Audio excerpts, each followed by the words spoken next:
প্রিয় দর্শক, আপনাদের প্রত্যেককে আমন্ত্রণ জানাচ্ছি এনটিভির প্রতিদিনকার আয়োজন স্বাস্থ্য প্রতিদিন অনুষ্ঠানে।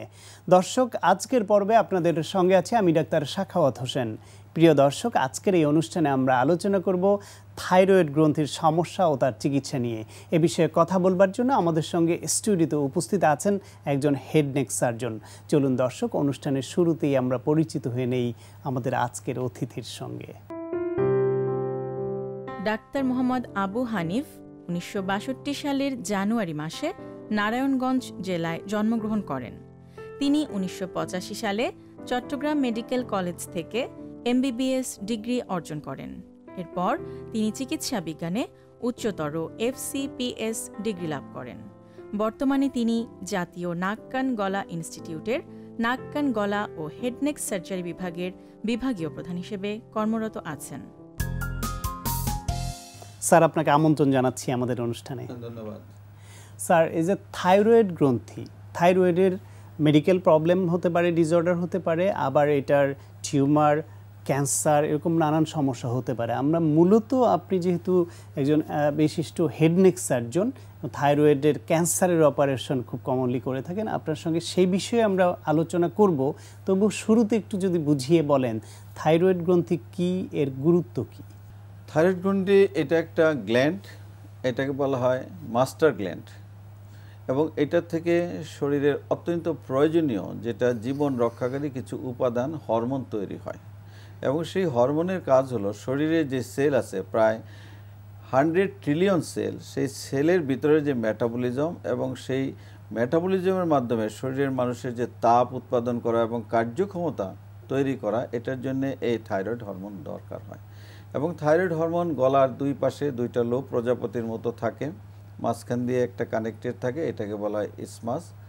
এবং এই থাইরয়েড গ্ল্যান্ডের মধ্যে অনেক রকমের রোগ হয়। থাইরয়েড গ্ল্যান্ড যখন ফুলে যায় তখন আমরা এটাকে বলি গয়টার। বিভিন্ন কারণে, যেমন ইনফেকশন, ইনফ্লামেটরি কারণে হয়, তারপরে কিছু ভাইরাস থেকে হয়, আয়োডিনের অভাবে হয়, তারপরে কিছু আছে টিউমারের জন্য হয়, যেগুলি সাধারণ টিউমার, আর কিছু আছে ক্যান্সার। স্যার, আমরা মূল আলোচনাটা টিউমার এবং ক্যান্সারের মধ্যেই রাখতে চাই। তো সাধারণত কি ধরনের, কিছু টিউমার বেনাইন বা ক্যান্সার না, আমরা জানি সেটা একটু তুলনামূলকভাবে সাধারণ এবং তার চিকিৎসা সহজ হয়। ক্যান্সার হলে আমরা চিন্তিত হয়ে পড়ি। তো এই যে থাইরয়েডের যে টিউমার হয় তার মধ্যে ক্যান্সারের রেট কেমন, এবং ক্যান্সার ছাড়াও যে টিউমার হয় তার রেট কেমন? আমাদের যে থাইরয়েড গ্ল্যান্ড, সেই থাইরয়েড গ্ল্যান্ডের মধ্যে যে টিউমারটা হয় এটাকে বলি আমরা ফলিকুলার এডিনোমা বা বিনাইন, এটাকে ইনোসেন্ট আমরা বলি। এবং তার যে কাউন্টার পার্ট সেটা হলো মেলিগন্যান্সি। এখন আমাদের যে ইনসিডেন্স রেট দেখা যাচ্ছে, সেখানে দেখা যাচ্ছে প্রতি লাখে 3.5 পার ইয়ার আমরা ডিটেক্ট করি ক্যান্সারের রোগী। এবং 20% মতো আছে আমাদের কি nodule, that is the tumour. এই ক্যান্সারগুলো বিভিন্ন রকমের আছে, যেমন পেপিলারি কার্সিনোমা আছে, মেডুলারি কার্সিনোমা আছে, অ্যানাপ্লাস্টিক কার্সিনোমা, ফলিকুলার কার্সিনোমা। এবং এই ক্যান্সার আবার শরীরের অন্য জায়গার থেকেও থাইরয়েড গ্ল্যান্ডে ক্যান্সার হতে পারে। যেমন ব্রেস্ট ক্যান্সার, ব্রেস্ট থেকে ক্যান্সার হলে সেটা থাইরয়েড গ্ল্যান্ডে চলে যেতে পারে। এবং থাইরয়েড গ্ল্যান্ডের ক্যান্সার আবার লাংসের মধ্যে, হাড়ের মধ্যে, শরীরের অন্য জায়গায় চলে যেতে পারে। স্যার, এই ক্যান্সার আপনি বলছিলেন যে থাইরয়েডের ক্যান্সারের মধ্যে ধরন আছে, এবং তার উপরও আবার কতটা ভালো হবে, কোনটার সাকসেস রেট বা কোনটার প্রগনোসিস কেমন হবে সেটাও নির্ভর করে। তো চিকিৎসার বিষয়ে শোনার আগে একটু শুনতে চাইব যে এই একজন মানুষের এই ক্যান্সারটা হওয়ার পেছনে কি কোনো কারণ আছে বা কোনো রিস্ক ফ্যাক্টর কাজ করে? যেমন থাইরয়েড ক্যান্সারের জন্যে কয়েকটা বিষয়কে চিহ্নিত করা হয়। যে এলাকায় আয়োডিনের খুব অভাব আছে, সেই জায়গায় যদি আয়োডিনের অভাবে তার থাইরয়েড হয়, ফুলে যায়, দ্যাট ইজ দ্য গয়টার, সেগুলি দীর্ঘদিন অবস্থান করে, শরীরে থাকে, 20 বছর 25 বছর হতে পারে, সেগুলির থেকে ক্যান্সার হয়।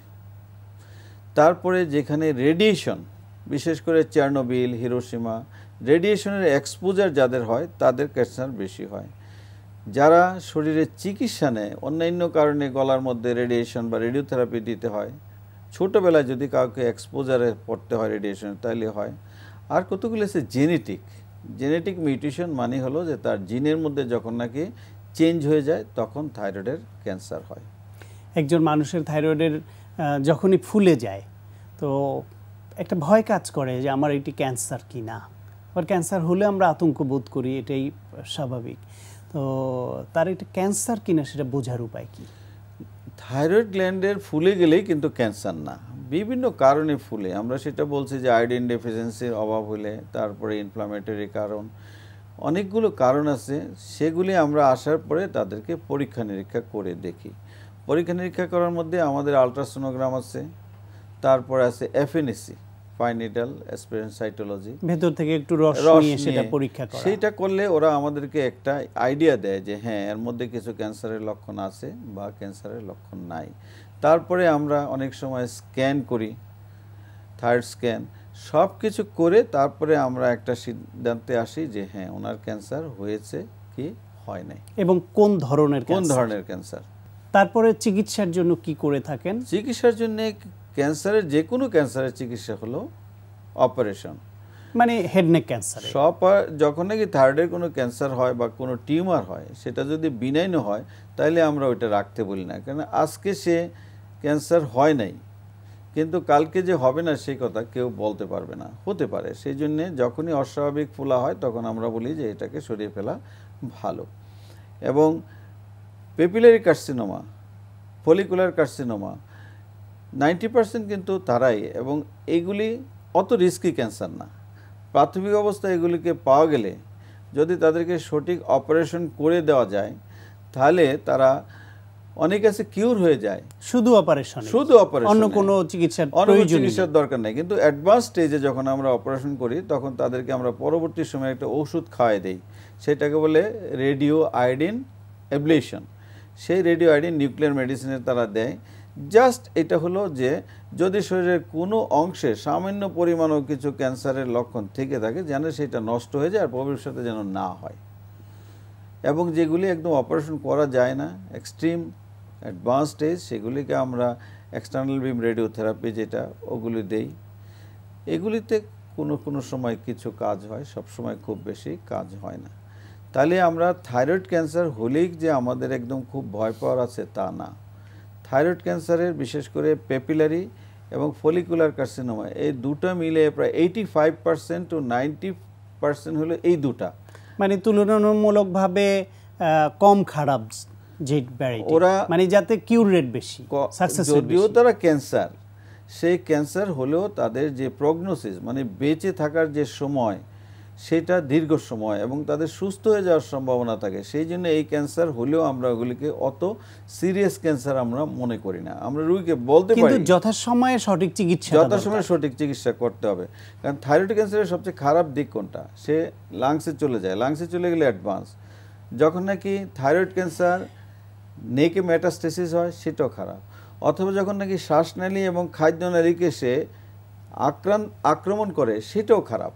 সেই পরিস্থিতিগুলিতে থাইরয়েড ক্যান্সার প্রগনোসিস অত ভালো না। তাইলে থাইরয়েড ক্যান্সার যদি প্রাথমিক অবস্থায় অপারেশন করা যায়, চিকিৎসার আওতায় নেওয়া যায়, রেজাল্ট অত্যন্ত ভালো, মানে সুফল রোগীরা অনেক ভালো সুফল পেতে পারে। স্যার, শরীরের অন্যান্য অংশে ক্যান্সার হলে বা অনেক হেডনেক ক্যান্সারের বেলায় অপারেশনের পরে আমরা রেডিওথেরাপি, কেমোথেরাপি এইসব বিষয়ের একটা যোগসূত্র আছে বলে আমরা জানি। তো থাইরয়েড ক্যান্সার হলে সেইখানে আপনি বলছেন রেডিও অ্যাক্টিভ আয়োডিন দিয়ে চিকিৎসা করা, এইখানে কি রেডিওথেরাপি, কেমোথেরাপির কোনো সুযোগ আছে বা প্রয়োজন হয়? থাইরয়েডের যে সেল সেগুলোর মধ্যে রেডিয়েশনের কোনো প্র্যাকটিক্যালি কোনো এফেক্ট নাই, যার কারণে ওই থাইরয়েডের ক্যান্সারকে আমরা রেডিওথেরাপি দিয়ে ট্রিটমেন্ট করতে পারি না। নাম্বার ওয়ান, অপারেশনের পরেও তার কোনো রোল নাই। যেহেতু রোল নাই সেই জন্য আমরা দিই না। কিন্তু কিছু কিছু ক্ষেত্রে যেগুলিকে আমরা অপারেশন করতে পারছি না অথচ রুগীকে আমরা কিছু চিকিৎসা দিতে চাই, সেই রুগীকে আমরা রেডিয়েশনের জন্য পাঠাই যে যদি তার কিছু লাভ হয়। কিন্তু প্র্যাকটিক্যালি খুব বেশি তার উপকারিতা সম্পর্কে বই পুস্তকে লেখা নাই। আর কেমোথেরাপির তেমন কোনো রোল নাই বললেই চলে। Thyroid cancer is a different cancer from the others. Chemosensitive না? না, কেমোসেনসিটিভ না। তো একজন মানুষের থাইরয়েড গ্রন্থি আপনি শুরুতে বলছিলেন অত্যন্ত গুরুত্বপূর্ণ, এটা আমাদের বিপাকীয় কাজে সাহায্য করে, আমাদের অনেক উপকার করে, লাইফ সেভিংয়ের প্রশ্ন। সেই মানুষটির এই গুরুত্বপূর্ণ অঙ্গটাকে অপারেশন করে আমরা ফেলে দিচ্ছি, তারপরে তার করণীয় কি? থাইরয়েডের অপারেশনের মেইন যে জিনিসটা সেটা হলো যে তাকে রোগ মুক্ত করতে হলে আমাকে ফেলে দেওয়া ছাড়া উপায় নেই, পুরোটাই ফেলে দিতে হয়। পুরোটা ফেলে দিলে যে জিনিসটা হয়, যে কয়েকটা হরমোন, বিশেষ করে T3 হরমোন, T4, এগুলি তো মানুষের জীবন রক্ষার জন্য প্রয়োজন, অত্যাবশ্যক, এসেনশিয়াল ফর লাইফ। তাইলে তখন সে এটা তৈরি করতে পারছে না, কারণ কারখানাই নাই, থাইরয়েড গ্ল্যান্ড নাই, কোথা থেকে উৎপাদন হবে? তখন আমরা তাদেরকে বাইরের থেকে সাপ্লিমেন্ট দেই। থাইরক্সিন আমরা ট্যাবলেট হিসাবে ওদেরকে খেতে দিই, প্রতিদিন সকালে 3-4টা করে লাইফ লং তাদের খেতে হয়। আরেকটা জিনিস আছে, থাইরয়েড গ্ল্যান্ডের সাথে 4টা ছোট ছোট গ্ল্যান্ড থাকে, প্যারাথাইরয়েড গ্ল্যান্ড। ওরা হলো শরীরের যে ক্যালসিয়ামকে মেনটেন করে। ওই অপারেশনের সময় আমরা চেষ্টা করি ওই গ্ল্যান্ডগুলো যেন নষ্ট না হয়, এবং সেই গ্ল্যান্ডগুলো নষ্ট যদি না হয় ক্যালসিয়াম আলাদা দিতে হয় না। কিন্তু সেই গ্ল্যান্ডগুলো যদি অপারেশনের সময় নষ্ট হয়ে যায় বা কোনো কারণে আমাকে ফেলে দিতে হয়, তাহলে তাকে সারা জীবন ক্যালসিয়াম দিতে হবে। তাহলে আমার মেইন যেটা দরকার সেটা হলো থাইরক্সিন। থাইরয়েড থেকে যে হরমোন তৈরি হয় সেই হরমোনটাকে কৃত্রিমভাবে তৈরি করে ট্যাবলেটের মাধ্যমে তাকে দেই, খেলে সে স্বাভাবিক জীবনযাপন করতে পারে। অর্থাৎ থাইরয়েড গ্রন্থি যে হরমোন তৈরি করতো, যেহেতু সে তৈরি করতে পারছে না, ওই তার শরীরে যেটুকু প্রয়োজন ওই প্রয়োজন মতো সারা জীবন তাকে বাইরে থেকে নিলে এর ফলে কোনোই অসুবিধা হবে না, আর মাঝখান থেকে ক্যান্সার রোগও মুক্ত হয়ে গেল। স্যার, আপনাকে অনেক ধন্যবাদ। আপনাকে ধন্যবাদ, এনটিভির দর্শক এবং কলাকুশলী সবাইকে অনেক অনেক ধন্যবাদ। প্রিয় দর্শক, আমরা শুনছিলাম থাইরয়েড গ্রন্থির ডিসঅর্ডার, বিশেষ করে থাইরয়েড ক্যান্সারের চিকিৎসা সংক্রান্ত অত্যন্ত প্রয়োজনীয় কিছু পরামর্শ। আশা করি আপনাদের কাজে লেগেছে। প্রিয় দর্শক, এই অনুষ্ঠান সম্পর্কে আপনাদের কোনো পরামর্শ, মতামত বা জানার থাকলে লিখে পাঠাতে পারেন এই ঠিকানায়। প্রযোজক স্বাস্থ্য প্রতিদিন, এনটিভি, বিএসসি ভবন, 7তলা, 102 কাজী নজরুল ইসলাম এভিনিউ, কারওয়ান বাজার, ঢাকা 1215। ফ্যাক্স 914338 থেকে 7 পর্যন্ত, অথবা ইমেল করুন স্বাস্থ্যপ্রতিদিন@ntvbd.com এই ঠিকানায়। প্রিয় দর্শক, আপনার প্রিয় স্বাস্থ্য প্রতিদিনের আগামী পর্বে আপনার জন্য যা রয়েছে, আসলে হার্ট একটা যেমন পাম্প মেশিনের মতো আসলে কাজ করে, এবং এতে দেখা যাচ্ছে কি এটা পাম্প করার জন্য কিছু মাংসপিণ্ড থাকে, তারপর হচ্ছে হার্টের কিছু বিদ্যুৎ সাপ্লাইও দরকার হয়, এই জন্য এসএ নোড, এবি নোড এগুলো হচ্ছে পাওয়ার হাউস হিসেবে কাজ করে। এখন যেটা পাম্প মেশিনটা, তার ভিতরে যেমন হার্টের মাংসগুলো থাকে, যেগুলো মায়োকার্ডিয়াম বলি আমরা, ওয়ান ওয়ে ট্রাফিকের জন্য, মানে একদিকে চলার জন্য রক্ত কিছু ভালভ লাগে হার্টের ভিতরে, মানে এর কতগুলো রুম আছে, এক রুম থেকে আরেক রুমে যাবে, কিন্তু ওই রুম থেকে আর ফিরে আসবে না, ওয়ান ওয়ে। এই জন্য এখানে ভিতরে হলো 4টা প্রকোষ্ঠ আছে আর 2টি বড় বড় রক্তনালী আছে। তো এখানে একদিকে চলার জন্য 4টা বাল্ব এখানে কাজ করতেছে। আমরা যেমন 4টা বাল্বের, একটা বলি মাইট্রাল বাল্ব, আরেকটাকে বলি অ্যাওর্টিক বাল্ব, আরেকটা পালমারি বাল্ব, আর ট্রাইকাসপিড বাল্ব। এই 4টি বাল্ব আছে হার্টের ভিতরে। এই ভাল্বগুলোতে কখনো কখনো আবার রোগও হয়।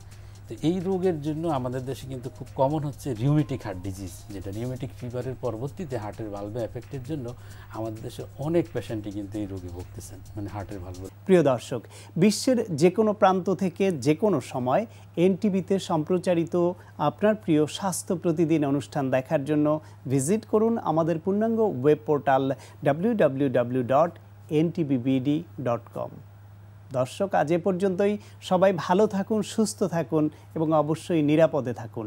দেখা হবে আগামীকাল ঠিক একই সময়ে নতুন কোনো অতিথি নিয়ে।